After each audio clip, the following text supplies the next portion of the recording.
So I tried reading Miss Peregrine's Home for Peculiar Children, and I mean, I just didn't like it. I got bored.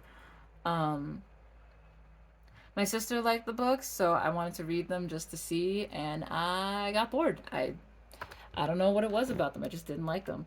Jacob was the main character, and his grandfather used to tell him stories. Jacob thought they weren't true, but then his grandfather died, and they said that he said that the monsters were coming for Jacob, and Jacob saw the monster that killed his grandfather. No one believes him, so it ends up with Jacob in therapy.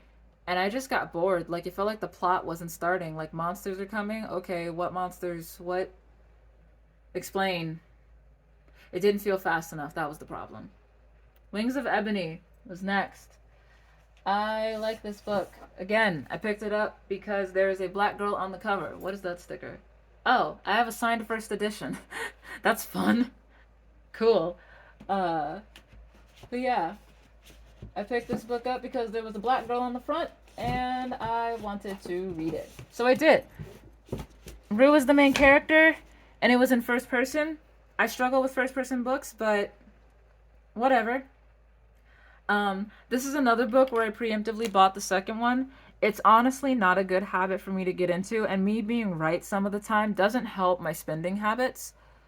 Because I bought another book today that the second one of is out, and I have another book that the second one is out of, and I really shouldn't buy them until I'm done reading these ones. It's just hard for my brainy bit to let go and not want to do that. I'm gonna ruin my makeup brushes if I keep doing this, but I have no other. I don't know how else to clean them. I could Google it like a good person, but I suck at makeup. Didn't I say that earlier? Last year, Rue's mom died, and her sister Tasha was left alone because Rue's dad came out of nowhere and took her to this magic land, and she wasn't allowed to take her sister with her. Rue struggles in the magic land a lot because she doesn't feel like she belongs there, and her dad just instantly wants her to get used to it. And also, all of these people are white, and she's black, and she doesn't enjoy being around these people because they're like judging her. She's only really got one friend, and she's not supposed to leave the area. And if she does magic, they'll know that she left, but she can't help herself because she has to check on her sister because it's just been her and her sister. And something's happening at her home that is causing a lot of crime to happen, and she wants to get to the bottom of it because no matter what her dad says, that is her home. And she ends up going to her sister, and they're like back together for now, and they're talking, and the dad didn't entirely abandon Rue. It's just that he wasn't allowed to stay with the mom, which is why Rue and Tasha have different parents. Um, so yeah,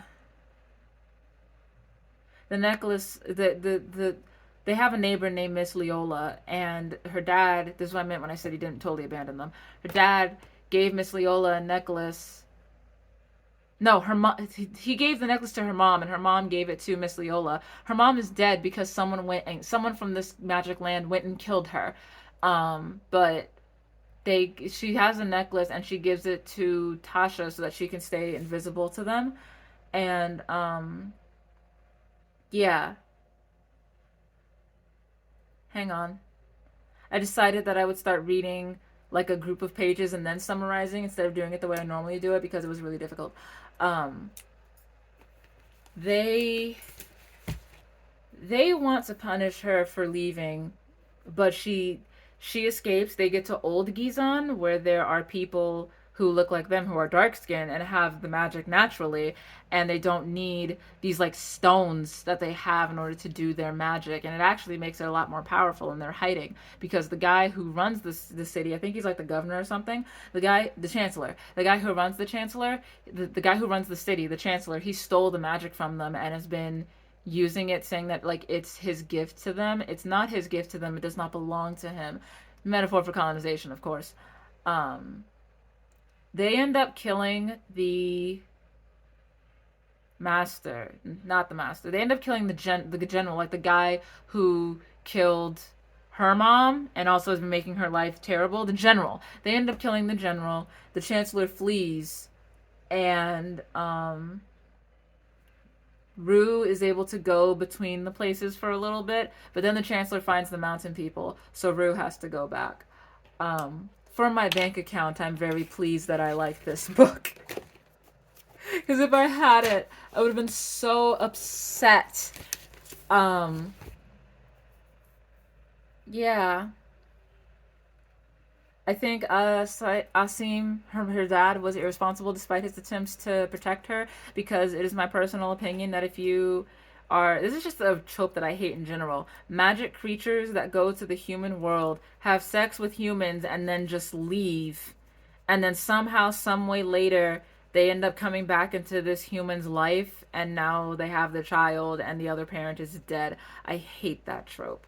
That's why I like Maya and the Rising Dark, because her dad didn't have to leave her. I hate it. Anyway, um, I think Rue was justified to hate him. Yeah. I'm also glad that Rue gets to do both because she's mixed, and mixed people sometimes feel like they have to choose one side or the other. They shouldn't be forced to choose both sides of their family. So her dad also ends up sacrificing himself. I don't know if I said that earlier. This Poison Heart by Kaylin Bayron is next. I didn't end up liking this book. I got bored. It doesn't mean that the book is written badly. Whenever I say that I get bored, it does not mean that the book is inherently bad or written terribly. It's written really well. I just didn't like it. It's not for me, you know. Um, if it has a BIPOC on the cover, I'll at least read the description.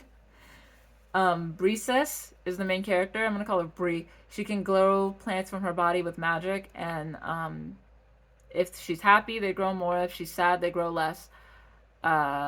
She's in between school right now. It's the summer, and it's hard. School is scary because she's always worried that she'll be out of control. Poisonous plants have her attention right now, hemlock being one of them. Um, she's not supposed to grow poisonous plants because it's dangerous. Her parents get worried. Blooming plants, trying hard like to make them bloom, wears her out, but she's drawn to the plants. She takes the hemlock home and it starts to poison her, but then she's fine. Her birth mother's estate, because she was adopted, her birth mother's sister left her estate to her, and her mom are going to go stay there for a bit. I'm bored, but more with the urban than the fantasy. There's too much urban in my fantasy. The reason why I'll pick up any book if it's got a BIPOC on it is because like invariably it was written by somebody who is BIPOC. I somehow tend to have drifted more towards women of color than men of color. I don't know how that happened, but a lot of my authors, Sylvia Moreno Garcia is a woman, Lauren Blackwood is a woman, um, the lady who wrote Wings of Ebony, I'm pretty sure, is also a black woman. The lady who wrote Maya and the Rising Dark is a black woman. Somehow I seem to have drifted. And also the guy who wrote Aristotle and Dante, he's the only guy that I can think of, and I'm pretty sure he's Hispanic American. Not sure what brand of Hispanic, but he is Hispanic American. Um, yeah. It's typically written by a member of that group, which means two things for me. One, the the speech will not be um, insulting. This is going to sound mean to say, but I like the book Their Eyes Were Watching God. My least favorite thing about Their Eyes Were Watching God is the fact that it's written in the dialect. I don't like that. I also, this is unrelated to it, but I love how I can't even make eye contact with my own camera. I just have to look away. I hate eye contact. But anyway, I don't like books that are I don't like necessarily like books that are written in dialect because they come off as hard to read to me. And Their Eyes Are Watching God, while it is one of my favorite books, is written in the dialect, and that's my least favorite thing about it. POC fantasy tends not to be written in the dialect, and I really, really appreciate that. Um, yeah, the speech isn't exaggerated and rude. It also means, at least to me, better written fantasy. Um, maybe that's rude, but I think that BIPOC people write better fantasy. If urban fantasy is your thing and you like stories about family, I'd pick up This Poison Heart. It's probably free. There is a second one, so maybe pick it up. See if you like it.